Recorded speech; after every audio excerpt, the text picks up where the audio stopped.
ومأوانا وملجانا محمد وعلى آله الطيبين الطاهرين وعلى صحابته الصديقين الصادقين وعلى كل من تبعهم بإحسان إلى يوم الدين.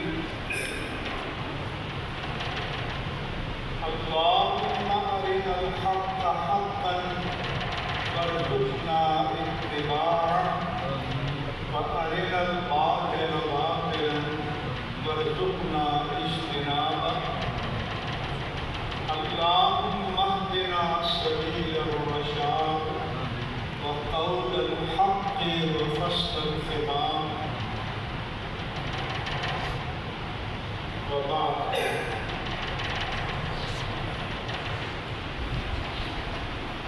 آستانہ عالیہ فیض و شریف کے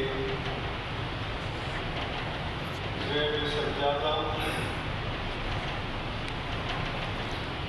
جامعہ حضرت الحیات اور جامعہ صحبت الاسلام برطانیہ کے محتمل اور بانی پیر طریقت رہبر شریعت شیخ الحدیث و تفسیر حضرت علامہ پیر حبیب الرحمن محبوبی صاحب دامت برکاتہ العالیہ ومتع اللہ المسلمین بطول بقائه مع الصحة والسلامة والعافية وحفظه الله تعالى من الحاسدين والمعاندين. اور حضرت صاحبزادہ علامہ محمد انوار الحق قادری صاحب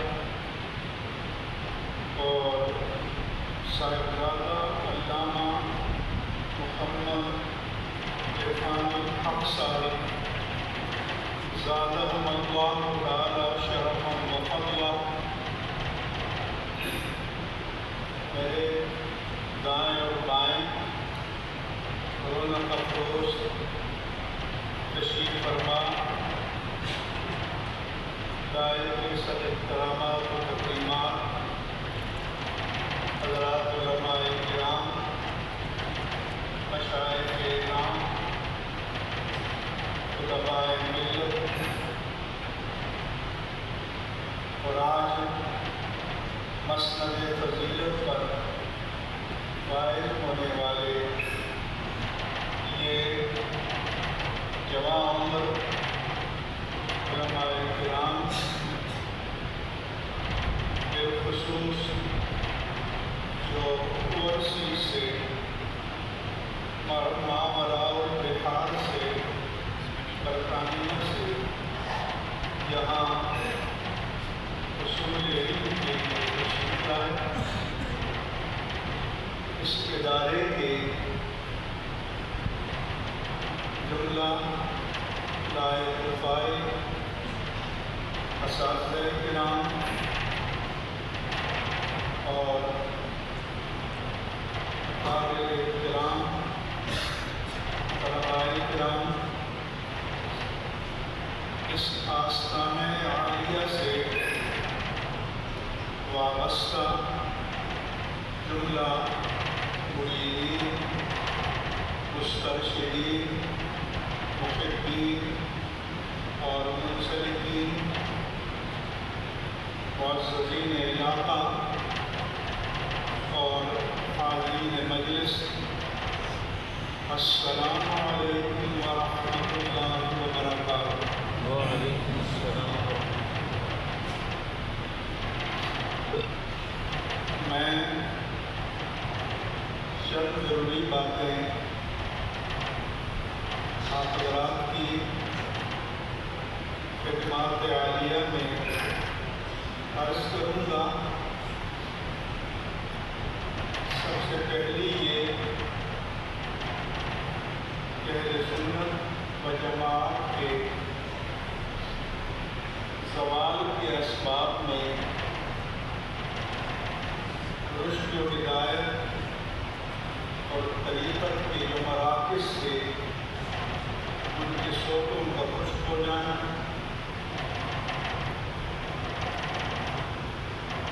وہاں جن اکابر کے نام سے وہ مراکز منصور ہیں، ان کی شعار علم، شعار تقوی، شعار تزکیہ و تربیت کا ختم ہو جانا، الا ماشاء اللہ جہاں سجادہ نشین حضرات اپنے بزرگوں کے شعار پر قائم ہیں، وہ ہم سب کے تقریبات و تشریفات کے حقدار ہیں، مگر جہاں علم کے سوتے خشک ہو چکے، کیونکہ یہ مراکز شریعت و طریقت کا سنگم تھے، امتیاز تھے، مجمع البحرین تھے، اور پھر شریعت کا چلن وہاں جیسا کہ ہونا چاہیے نہیں رہا،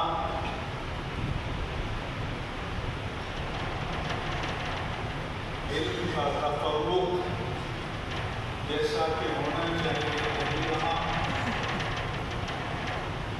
پھر اس سے آگے بڑھ کر کئی مراکز وہ ہیں جہاں تشدد اور تدین بھی نہیں رہا۔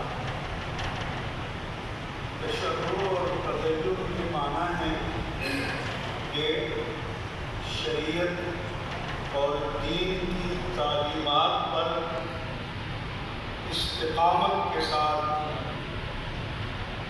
عمل پیرا ہونا، ان کا مظہر بننا، اپنے بزرگوں کا حقیقی معنی میں مظہر بننا، وہ بھی نہ رہا۔ آپ مجھے بتائیں کراچی کے باڑی سے خیبر تک، واقع سے چمن تک کتنے سجادہ نشین ہیں کہ جنہیں میں شیخ الربیع سے تفسیر کہہ کر خطاب کر سکوں۔ ایسے میں یہ مرکز ہم سب کے لیے غنیمت ہے، باعث سعادت ہے، اور ان کے بزرگوں کی کرامات میں سے ایک زندہ و تابندہ کرامت یہ ہے کہ آج 5ویں مشت ہے، تو الحمدللہ ناقصانی علم اور شریعت کا شعار اسی طرح سے قائم و دائم ہے اور جاری و ساری ہے۔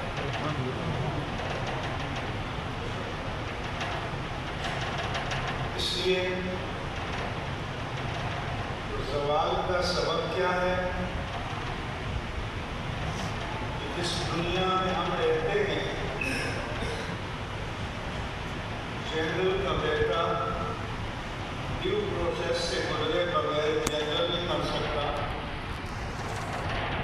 جج کا بیٹا ڈیو پروسیس سے گزرے بغیر جج نہیں بن سکتا، اور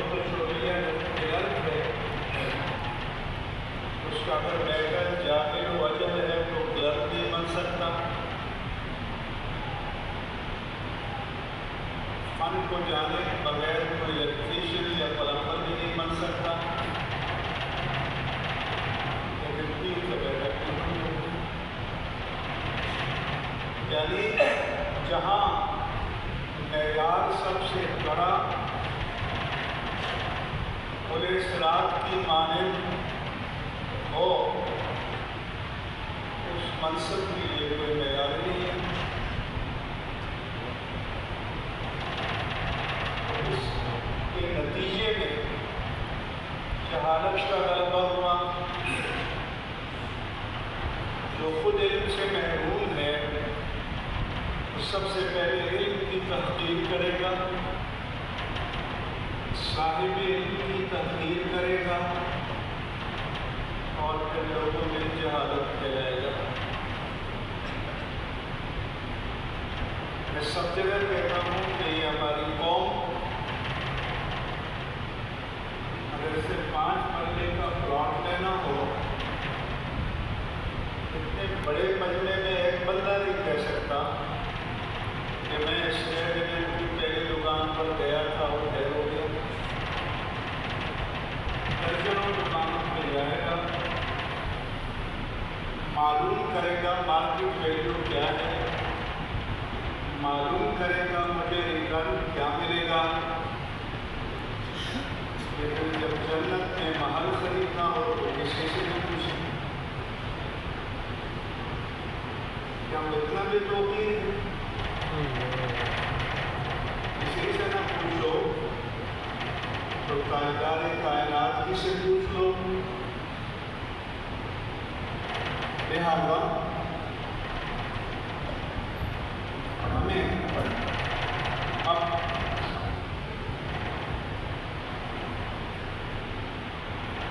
معیار پر سب چیزوں کو پرکھنا چاہیے اور بلیک میل ہونے کی ضرورت نہیں ہے۔ ہمارے سامنے شریعت کے معیارات موجود ہیں، ان معیارات پر ہم نے بھی پیش ہونا ہے تو دوسروں نے بھی پیش ہونا ہے۔ یہاں کسی کے لیے ایمنٹی، استثناء، ایگزمپشن نہیں ہے۔ اللہ عز و جل کے رسول مکرم صلی اللہ علیہ وآلہ وسلم نے اپنے لیے نہیں رکھا تو کسی اور کے لیے کیسے ہو سکتا ہے؟ حدیث مبارک میں ہے جہاں ثلاثۃ رہط الى ازواج النبی صلی اللہ علیہ وسلم،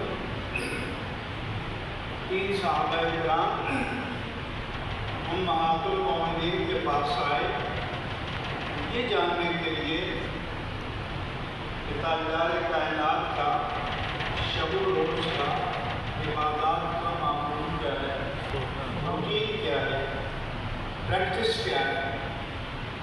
امہات المؤمنین نے بتایا، حدیث پاک میں ہے کأنہم تقالوہا، انہوں نے اسے کم سمجھا اور آپس میں کہا کہ ان کو تو اللہ تعالیٰ نے مغفرت کلی کی سند قطعی ادا کر رکھی ہے، ہم تو ان سے بھی بڑھ چڑھ کر عبادت کریں گے۔ ایک نکام ما انا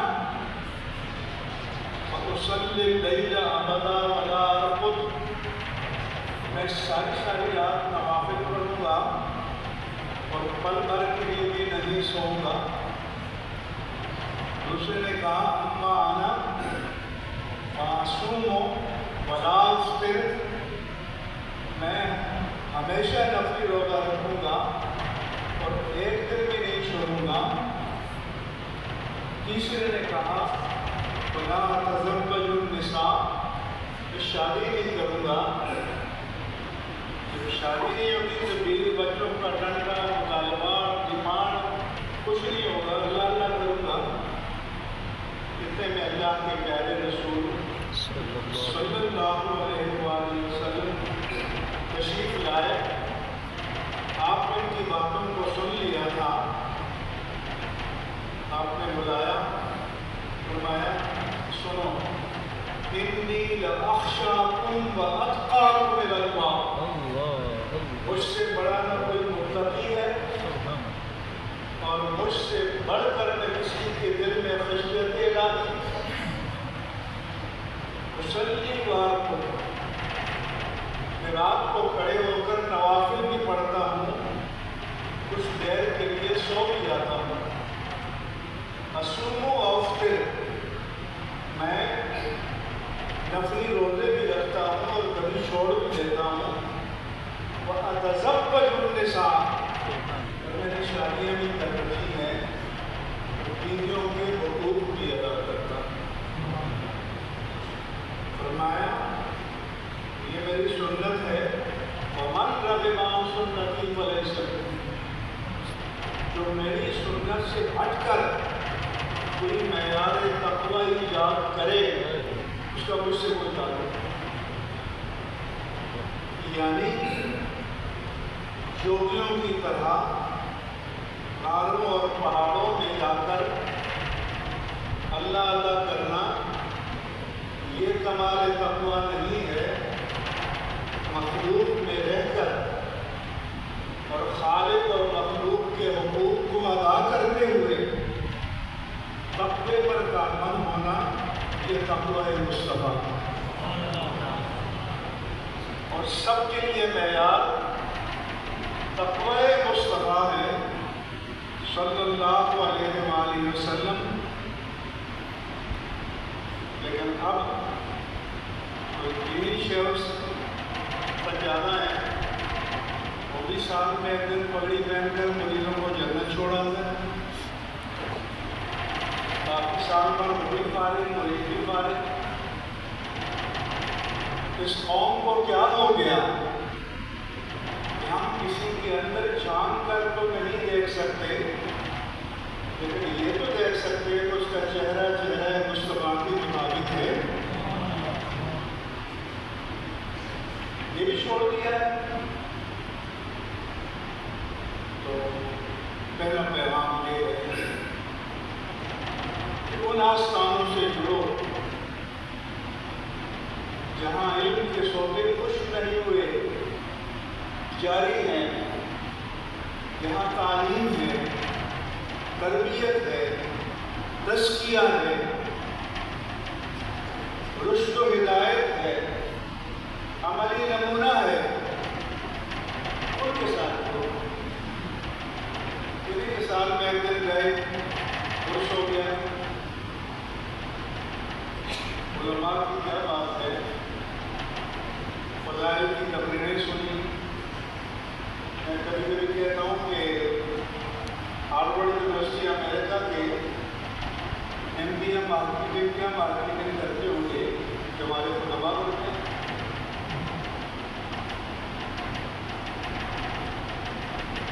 شان ولایت، مقام ولایت، عظمت ولایت، کرامات ولایت، نسبت کے فضائل، لیکن یہ نہیں بتاتے کہ جو میں بیان کر رہا ہوں وہ اس بابا کے ہیں جو قبر میں لیٹے ہوئے ہیں، اس تین شب سرکار کے نہیں۔ تو کلمہ حق بیان کرنا مشکل ہو گیا، ہم مصلحتوں کا شکار ہو گئے، اور ان مصلحتوں کے نتیجے میں بے عملی فروغ پائی۔ پھر دو تین اشروں سے نہ جانے اس قوم کی روح میں حصے ہوگا کہ بس جنت کے حصول کا ایک ہی راستہ ہے، سال میں ایک دن محفل نعت کرو، نعت خانوں پر نوٹ نشاور کرو اور فارغ۔ اگر 11 بجے سے 4 بجے تک محفل نعت ہے، نماز عشاء، نماز فجر، یہ کون سا عشق مصطفیٰ ہے؟ یہ کہاں سے ہے؟ اور جب دین پر وقت آتا ہے، ملک کے اندر یا ملک سے باہر، جب ناموس رسالت کا وقت آتا ہے تحفظ کا، جب ختم نبوت کا وقت آتا ہے، تو کیا پہلی لائن میں یہ نغمہ اور قوال ہوتے ہیں؟